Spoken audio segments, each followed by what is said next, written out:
tompoko ho aminareo mandrakarivany ny fahasoavan'i Jesoa Kristy tompontsika. Amen. Ny fanavaozany fanemasina, ny fanavaozany fanemasina, zany no asongadiny ny fiainantsika anio atao ambony Titosy fahatelo, andininy fahatelo hatramin'ny andininy fahafito. Ny fanavaozany fanemasina, tsaroana fa nanana ny lasany tokoa na i Titosy na ny fiangonana tany Kreta zay niasana. I Titosy dia jentilisa fahiny tonga kristianina ary nampiady hevitra tamin'ny fotoanandro ny amin'ny hoe mbola hofirana indray ve i Titosy satria efa nandray ny filazany tsara izy. Etsakilan'izay ny Kretanina na ireo mponina tao Kreta zay nitoriany Titosy filazany tsara dia nanana ny lasany ihany koa koa ny filazany Paoly apôstôly azy ohatra eo amin'ny toko voalohany ny andinin'ny faharoa ambin'ny folo manao hoe mpandainga mandrakariva ny Kretanina biby ratsy kamo be tena.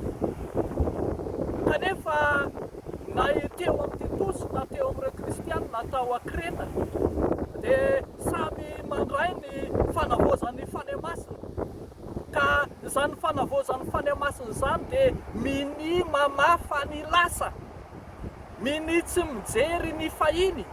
Zao no voalaza eo amin'ny andininy fahatelo manao hoe isika koa dia adala fahiny, tsy nanaiky, voafitaka, andevon'ny filana sy ny fahafinaretana maro ary velona teo amin'ny olo-po sy ny fialonana sady hala no ny fankahala.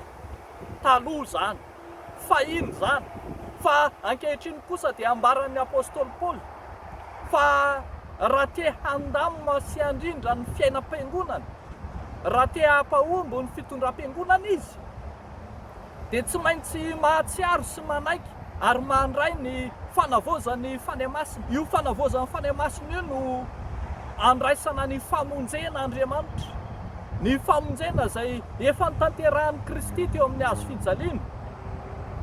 Rehefa miseho ny famoram-panan'Andriamanitra mpamonjy atsika koa izy dia tsy avy amin'ny asany amin'ny fahamarinana izay ataontsika fa araka amin'ny famondram-po lehibe no namonjeny atsika tamin'ny fanasan'ny fiterahana indray sy ny fanavaozany fanemasina.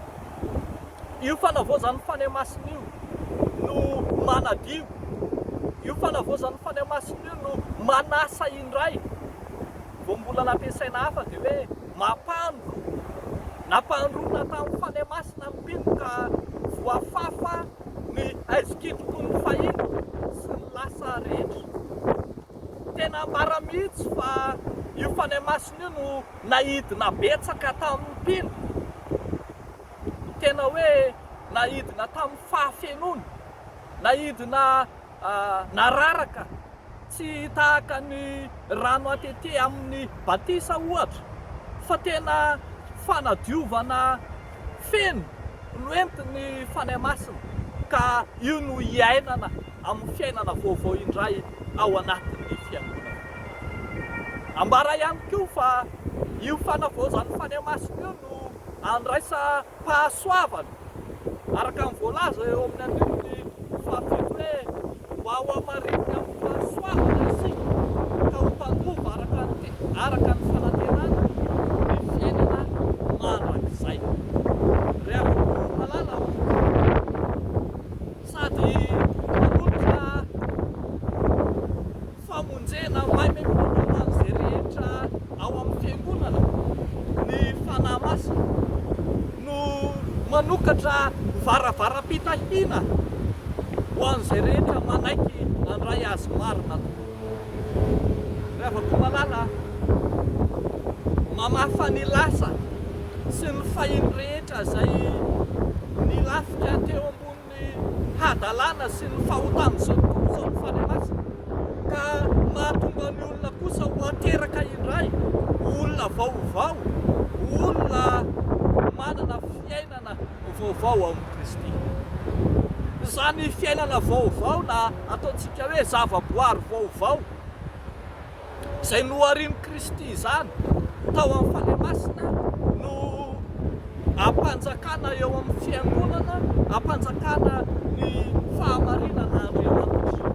Zany no entina miaina amin'ny fomba vaovao ny fiainana ao amin'ny Kristy.